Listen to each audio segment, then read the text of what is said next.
Kumusta mga kanoisy? Welcome back sa ating YouTube channel, Philippine Noisy. So, ngayong araw, another update naman tayo about politika ng ating bansa. So, ang bidyong to ay mula kay Jesse Ferrer 7. So, meron itong pamagat na Bato de la Rosa, ICC inilabas na ang warrant of arrest. VP Sara Duterte booking na. Marcos, PBBM, Luistro. So, yan yung bibigyan natin ng reaction men. Panonorin natin to kasi balita ko parang G daw si Senator Bato dito. So, tingnan natin men kung ano yung mga pinagsasasabi niya dito. So, bago natin simulan, Jesse Ferrer 7, supportahan nyo yan. Tapos syempre, kung trip nyo ng mga ganitong reaction video, may kasama kayong manood, huwag nyo na rin kalimutang supportahan yung YouTube channel natin, Philippine Noisy. So mga kanoisy, hindi na natin ito patatagalin po. Simulan na natin, baka agawin pa ng China. Again, ang pamagat ng videong ito, Bato de la Rosa ICC, inilabas na ang warrant of arrest. VP Sara Duterte, booking na. Marcos, PBBM, Luistro. So parang magpipigil tayo ngayon kasi alas 12 na. So yeah. 12 na ng umaga. So, again, Jesse Ferrer 7, Filipinoisy. Like, comment, share, subscribe, start. Sabi ni President Marcos, hindi namin ni-recognize ang ICC kasi hindi natin membro. Hindi kami nagko-cooperate sa ICC. Dati yun. Ano ba? Dati yun. Kung hindi nyo binanatan sana si Pres Marcos, baka up until now, wala talagang ICC. Itong mga taong to, banat ng banat, tapos kapag biglang inaksyonan, nagagalit. Anong ginawang rason ni Pangulong Bongbong Marcos? Interpol! Interpol! Galit na galit si Bato sa Interpol. Tama naman, kahit ako naman men, kung ako or yung paisipin lang. Of course, parang ginawang segue na lang yung Interpol, Pero wala parang pinuno nyo rin yung tao So, magdusa kayo. Ako! Naging chief PNP ako! Alam ko ano ang papel ng Interpol sa mundo! Huwag niyo akong lukuhin! Commitment! Kung talagang alam nyo, dapat na-anticipate nyo na hindi makuha si PRRD ng Sa Interpol! Go ahead, make my day, Mr. Trillanes! Biyan mo! Sige ka lang, gal. Uy, yung may blip kanina, nagmura ba yun? Ulit nga, itong panghuling niya, banat. Commitment sa Interpol! Go ahead, make... PI ba yun? PI na word ba yun? Or, grabe, gigil na talaga siya. Mr. Trillanes! Biyan mo! Sige ka lang, gal nga, nagkaknak yan ng ICC. Sige! Go ahead! Sumama ka pa. Go ahead. Sumama. Diba? Ang tapang-tapang. Make my day. Go ahead.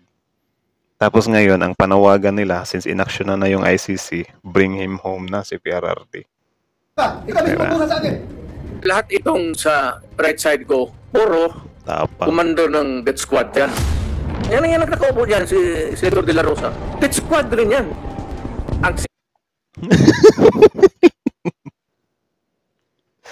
Sorry, natawa ako sa mukha ni Bato. Sabi niya, oh my goodness, si Tatay Diggs nilaglag ako. Ito si PRRD, men. Sabihin ko lang sa inyo, yung pagpunta kasi ni ex-PRRD dyan sa Senado, akala niya kasi, men, siya yung nakakalamang porket nilalaro niya yung Senado. Diba? Parang sobrang proud pa nga yung mga DDS sa kanya kasi grabe si Tatay Diggs. Nilalaro lang yung Senado. Pero hindi niya alam na lahat ng sinasabi niya dyan, regardless kung joke man yan or hindi, noted na yan. Diba? Pwedeng gamitin laban sa kanya yan. So, tingnan nyo si Bato. Grabe nagulat siya Ganito, encourage the criminals to fight. Pagka lumaban, patayin ninyo. Hindi ko pa na-appreciate ang napaka-casual na mga sagot ni dating presidente tungkol sa patayan. Ulit lang, na-back ko ba yan? Tignan natin yung yung pagturo niya kay Bato ba. Ang cute kasi ng reaction ni Bato Lahat itong sa right side ko, ito. puro komando ng death squad yan. Komando. Yan ang nakakaupo dyan, si Senator De La Rosa. Death squad rin yan. Ang sinabi ko, ganito, encourage the criminals to fight. Pagka lumaban, 'Di ba? Encourage them to fight. Yan yung sinabi niya diyan, men. Tapos siyempre i-de-defend ng mga DDS yan. Isa yan sa pananagutan ni PRRD sa ICC. Isa yan sa nakapagpapatunay na meron nga siyang kinalaman or meron nga siyang nagawang crime against humanity. 'Di ba? Kaya mas lalong pinalalakas nito yung sa ICC. Tapos magugulat kayo ngayon kung bakit biglang dinagit na lang si PRRD. 'Di ba? Patayin ninyo. Hindi ko pa na-appreciate ang napaka-casual na mga sagot ni dating presidente tungkol sa patayan. At tumatawad pumapalakpak pa ang ilang kasama dito sa session hall. Grabe, no? Yan din yung isa sa nakaka-cringe talaga. Pumapalakpak yung mga supporter nila. Like, kahit anong sabihin ni PRRD, men, nung sinabi ni PRRD na itumba na lang kaya natin yung 15 na senador. Ganyan yung mga DDS. Ooh! My goodness. Parang mga At kulo. itong sa right side ko, dumaan ito ng Chief of Police, Police Director. Puro commander ng death squad yan. I thought there was no existence. Trabaho ng police yan. Yung isang senador, yan ang nakakaupo dyan, si Senator De La Rosa. Death squad rin yan. Because they were police directors handling the controlling crimes in the city. Lahat yan sila, ito si Danao, ayan o. Nagdadasal kasi sa kasalanan niya siguro. Magkano bang, ilan bang pinatay mo? Ito, De La Rosa. Diba? Proud na proud siya. Hindi niya alam. Wala. Sinusunog niya lang din yung sarili niya. Tanungin ko sila ngayon. Tanungin ninyo. Openly lahat yan dumaan pagka-police chief. Pati yan si Gambuwa. Tanungin ninyo. Ang sinabi ko, ganito. Prangkahan tayo. Encourage the criminals to fight. Encourage them to draw their guns. Ito, men. Ito yung isa sa pinagbabasihan nung kay Kian De Los Santos. Alam niyo, nakakalungkot lang ding isipin, men, kasi yung nangyari kay Kian De Los Santos, may mga DDS na wala lang yung komento na lang, puro na lang Kian De Los Santos, puro na lang Kian De Los Santos, or whatsoever. Puro na lang daw doon. Pero men, kung maririnig nyo lang talaga, or isa sa puso, or pakikinggan nyo talaga ng mabuti yung story ni Kian De Los Santos, men, isa siya sa victim ng ng encourage them to fight. Biruin nyo, pinigyan pa ng gun, di ba? Tapos, yung naman kasi syempre yung argument ng mga DDS dyan is parang nagkaayos daw. Of course, nagkaayos men kasi merong hindi sinabi yung yung pulis ata yun. Meron silang hindi sinabi. Nung pinahukay na, may nakitang bala, something sa tagiliran ata yun. Di ba? So, grabe yung pinagdaanan ng bata. Hindi siya basta-basta lang. Diba? Kaya ewan ko sa mga DDS na to, ng mga solid na parang ini-invalidate nila yung nangyari kay Kian. Pasok na pasok sa yun eh. Pasok na pasok sa encourage them to fight yun eh. Yan, buhay yan. Ayan ang sila, yan ang instruction ko. Pati yan si Kuy. Encourage, pati yan si De La Rosa, encourage them lumaban. Pagka lumaban, patayin ninyo para matapos na ang problema ko sa syudad ko. Pati si De La Rosa. Pero nung isang interview kay Bato De La Rosa, si Karen Davila ata yung nag-interview sa kanya doon. Sabi niya, of course ma'am, naawa ako sa mga mga chuchugihin namin. Kasi mga tao rin yan eh. Nagdadasal nga ako after nang meron akong matsugi, something like that. Do you think totoo yun? Or kayo na lang bahalang humusga kung magdadasal ba talaga si Bato after niyang makatsugi, na parang, nanlaban daw. Ewan, di natin alam. Well, siguro sa mga nanlaban, wala tayong magagawa doon. Kasi, de-defend nga ng mga pulis yung mga buhay nila, di ba? Paano yung yung mga in-encourage to fight lang? Isumuko na sana. Nung na-presidente ako, ganun rin sa command conference. Diyan sa Malacanang. Gusto ko lang pong ipaalala sa ating lahat na seryosong usapin ito. At tiwala ako sa chair ng subcom na seryoso tayo dito. At hindi ko po na-appreciate ang napaka-casual na mga sagot ni dating presidente tungkol sa patayan.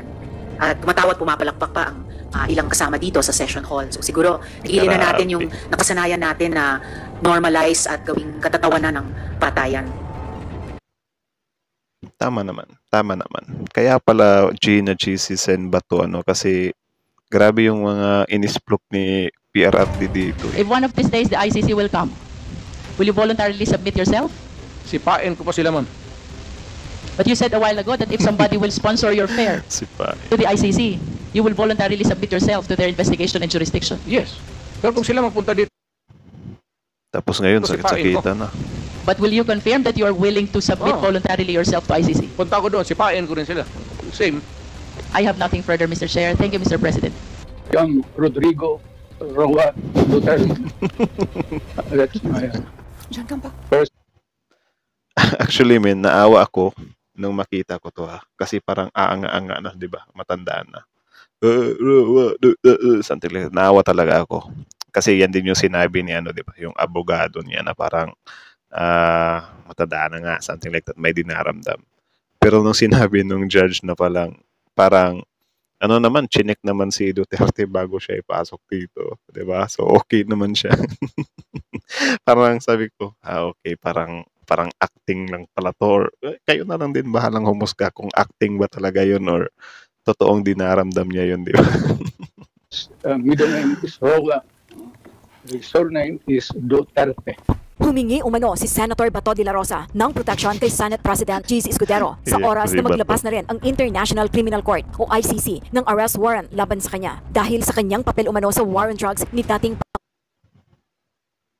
Akala ko ba make my day? Di ba yung word na make my day is hinahamon mo? Or confident ka na, sige, Trillanes, go!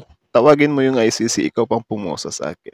Akala ko ba yun na yung time na nag-declare si Sen Bato na parang willing ako na ano yan. Willing ako na harapin yan. Confident ako. Tapos ngayon biglang magpapalaban, di ba? Pangulong Rodrigo Duterte. Nakasaad sa Section 11 ng Article 6 ng 1987 Constitution na maaring bigyan ng certain protections ang mga mambabatas laban sa pag-aresto basta't nasa section pa ang Congress. Sa ngayon ay kasalukuyang nakabreak ang Senado. Mandato man yan bilang Senate President na protektahan yung kanyang mga membro. So, wala pong problema dyan. Ako'y may tiwala sa kanya. So na-assure po kayo ni SP na talagang gagawin niya yung mandato na yon sa inyo? Yes, sa hanggang sa makaya.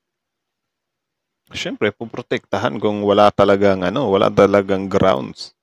'Di ba? Or hindi talaga mapatunayan or malabo talaga yung ebidensya laban sa iyo. Pero kung lantaran na, ba't ka pa puprotektahan, 'di ba? Hanggang sa makaya niya. Ang gagawin niya yun. To be fair kasi merong president yan. No? Nangyari na yan nung panahon na ganun din nag-stay sa Senate si Antonio Trillanes before ano. Matatandang ilang beses ng sinabi ni De La Rosa na hindi siya natatakot sa ICC, na iniimbestigahan din siya sa Oh, diba? posibleng crimes against humanity. Noong nakarang taon, hinamon pa niya si dating Senador Antonio Trillanes IV na sumama sa pag-aresto. Go ahead, make my day, Mr. Trillanes! Grabe. Ang bilis lang natupad ng wish niya, no? Last year pa lang, tapos ngayon, eto na, tandadadan, anytime pwede na mayroong ICC. Sayang kasi, tatakbo pa sana, di ba? Hindi niya pa alam kung mananalo ba siya at hindi, tapos bigla na lang siya dadagitin ng ICC. Di ba? Masaklap yun. Sige ka lang, galgal dyan ng ICC. Sige! Go ahead!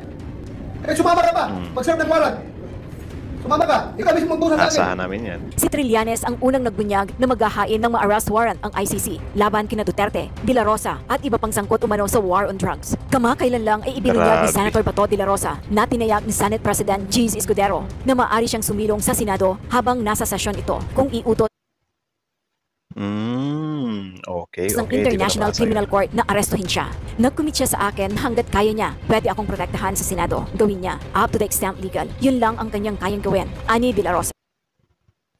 What if sinasabi lang yan sa'yo ni ano? What if lang naman, di ba? Na parang, sige, pakalmahin lang natin to si Thomas. Ay, hindi rin kasi may mga nakikita din naman ako dito na nagko-comment na itong si Cheese daw is Maka Duterte. Kayo na lang bahalang humusga doon. Hindi din natin alam kung gaano ka totoo yung sinabi na yan. So, sabihin na natin na sinabi talaga yan ni Cheese Escudero, ni Senate President Cheese Escudero. Ang tanong dyan is, kaya niya ba talagang protektahan? Or mayroon ba talagang pagprotektang mangyayari, di ba? Okay. Nag-commit siya sa akin na hanggat kaya niya, pwede akong protektahan sa Senado. Gawin niya. Up to the extent legal. Yun lang ang kanyang kayang gawin. And Imor, you can I have said na gusto ko pumunta at maalala si Pangulong Duterte. So at first, locally, isitin ko muna ito kung ano kaya kong gawin dito. I will have to exhaust all available legal. Ang gulo din na parang okay na siya or willing siyang pumunta tapos ngayon hindi, hahanap mo na ako ng paraan para hindi ako mapunta. And while waiting for that, dapat, alam mo na, parang ba't mo papapahirapan yung sarili mo, diba? Kung malaki naman yung first percentage na mapupunta ka lang din doon. sa Senado. Ipinahayag din ni Senator Bato ang kanyang disappointment sa paghawak ni Pangulong Bongbong Marcos sa kaso ng International Criminal Court laban kay dating Pangulong Rodrigo Duterte. Pakiramdam ni Senator Bato de la Rosa ay tila tinrider siya ni President Bongbong Marcos ngayong naaresto. So nag-question pa talaga kayo kung bakit kayo trinidor. Nasa politika kayo, diba? Si dating Pangulong Rodrigo Duterte. Do hindi ko tinotolerate ako. Sige, for the sake of argument na trinidor talaga ni PBBM, sila Duterte, sila Bato. Di ko din talaga masasabi na goods yung ginawang ni PBBM na ganun. Pero wala tayong magagawa dun. Yun yung personal decision ni PBBM. Diba? Kayo ba naman, grabe kayo kung magmura, grabe kayo kung manghamak kay PBBM. Tapos ngayon, inaasahan nyo pa na puprotektahan talaga kayo ng tao. Diba? May pasigaw-sigaw pa kayo na bangag, bangag, bangag. Tapos ngayon, ang gusto nyo is, puprotektahan kayo. Yan, kakasabi nyo ng bangag, napasok tuloy kayo sa banga. Diba? Napasok kayo sa banga ng ICC. Sa bisa ng arrest warrant ng International Criminal Court at kasalukuyang nasa The Hague sa the Netherlands. Dagdag ni De La Rosa, pinaniwalaan niya kasi ang pangako ng Pangulo na hindi makikipagtulungan ang Pilipinas sa International Tribunal. Binanata naman ni Presidential Advisor. Dati yun. Sa hindi nyo pa totally banatan si PBBM. Nako. Sobrang dami nang nangyari binanat-banatan nyo na. Ano pang ini-expect nyo? Especially si FPRRD. Siguro kung si FPRRD is parang tinapik nyo lang na, wag natin yung wag natin yung banat-banatan kasi alam nyo na, diba? Baka biglang tupakin yan dahil hindi ito yung ICC. Dapat nang-iisip kayo ng ganun ba? Diba? Tapos ngayon, iiyak-iyak For kayo. Poverty Alleviation, Larry Gadon, si Senator Bato de la Rosa, sa sinabi nito na betrayal to the monks ang ginawa ni Pangulong Ferdinand Marcos Jr. nang payagan nitong maaresto si dating Pangulong Rodrigo Duterte.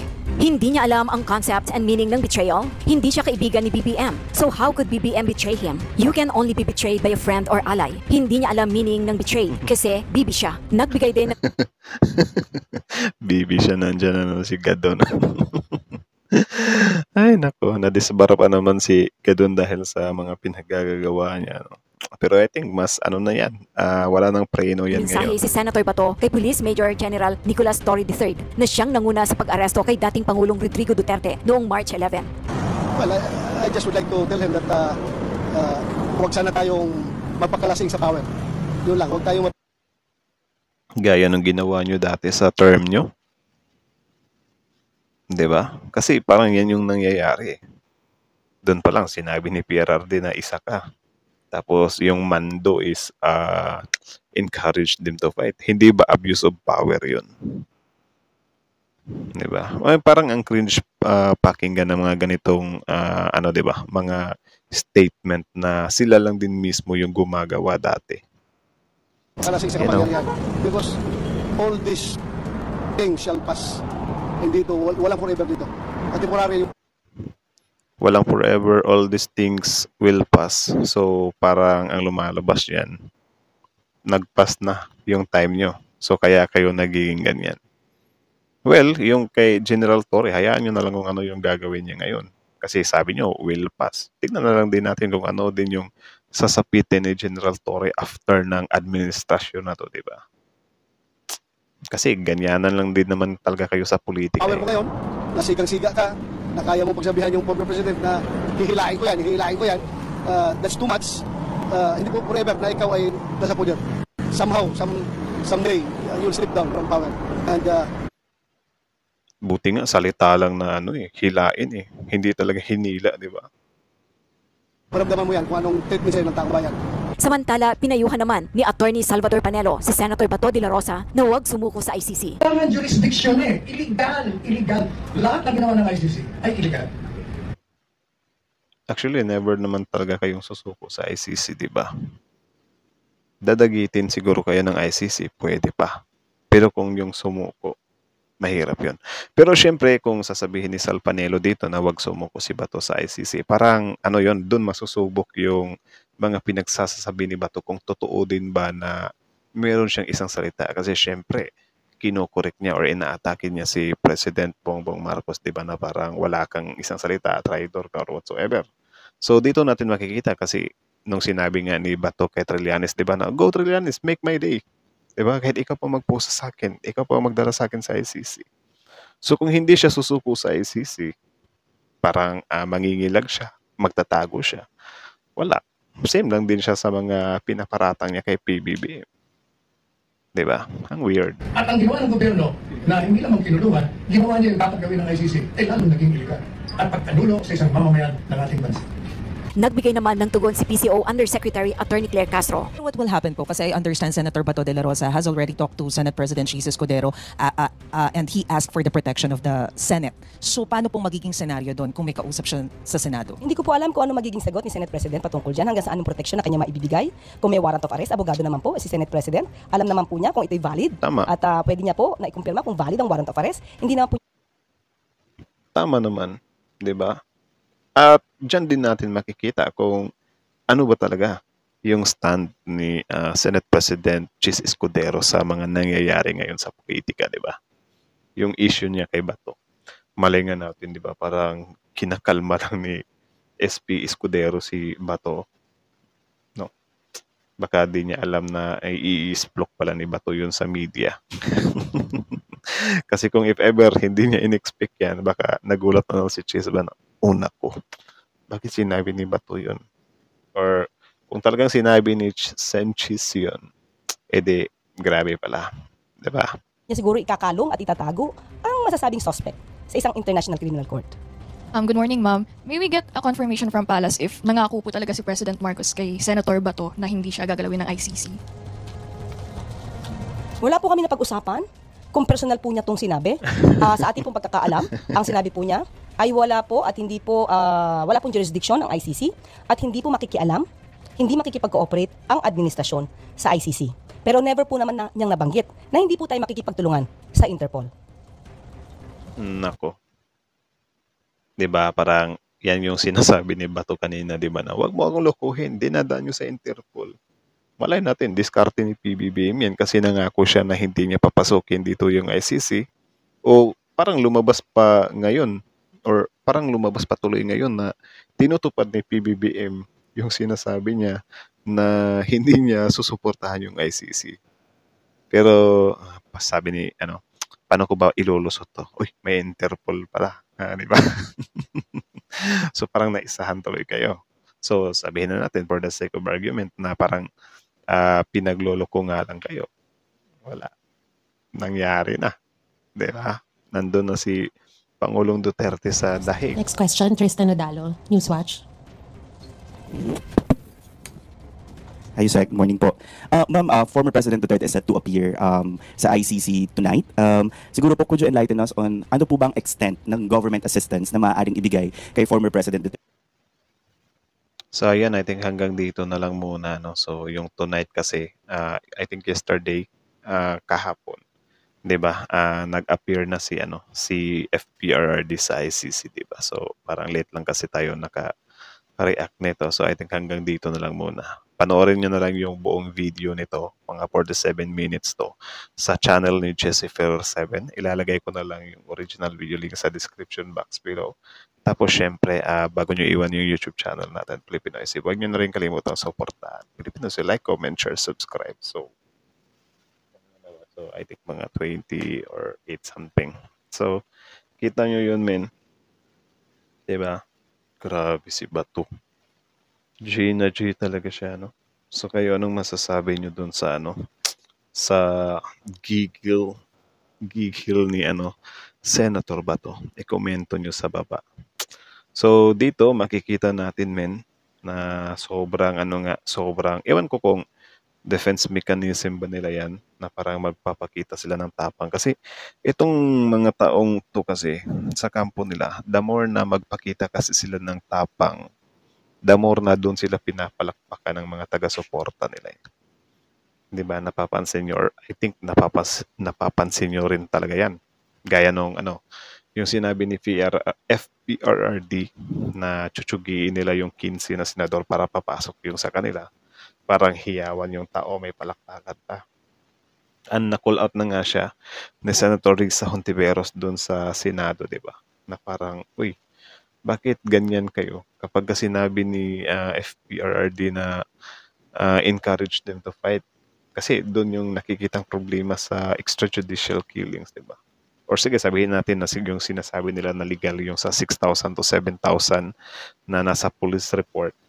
Diba? Di din natin alam kung ilang porsyento doon yung in-encourage to fight na imbis susuko na sana.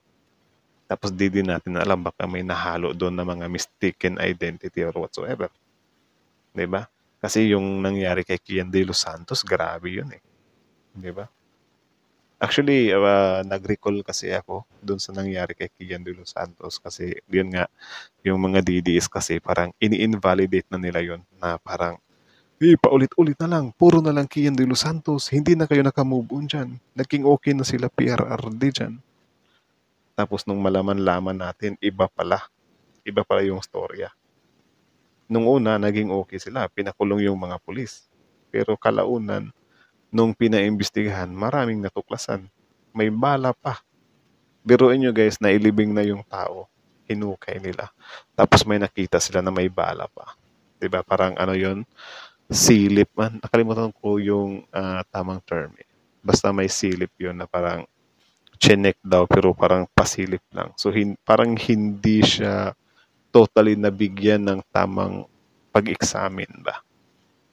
Kaya kapag ganun, hindi siya nabigyan ng tamang pag-examine, parang na lang din, hilaw yung hustisya. Diba? Or parang may pinagtatakpan. Something like that.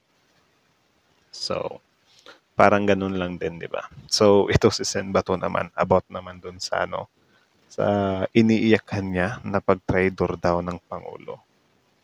Di ba? Sana to sana makita nila to as, change of minds. Kasi, I think tayo namang lahat ng tao, meron naman tayong tinatawag na, or magbabago talaga yung isip ng tao paminsan-minsan. Biruin nyo yung unit team dati, sobrang solid. Diba? Tapos nang nangyari ngayon? Pang! Diba? Sobrang naghiwalay. Umabot na sa yung sinabi ni VP Sara na ipapatsugi ko kayo. Yung asawa mo at saka yung pinsan mo. Umabot na sa ganun. So dapat yung sinabi ni PBBM na yung ICC, hindi niya paano hindi doon sa Pilipinas, or pipigilan ni PBBM yung pagpasok ng ICC in anyway para hindi lang madakip si FPRRD, dapat tinanggal nyo rin sa isip nyo yun. Diba? Or siguro nakaligtaan nyo yun.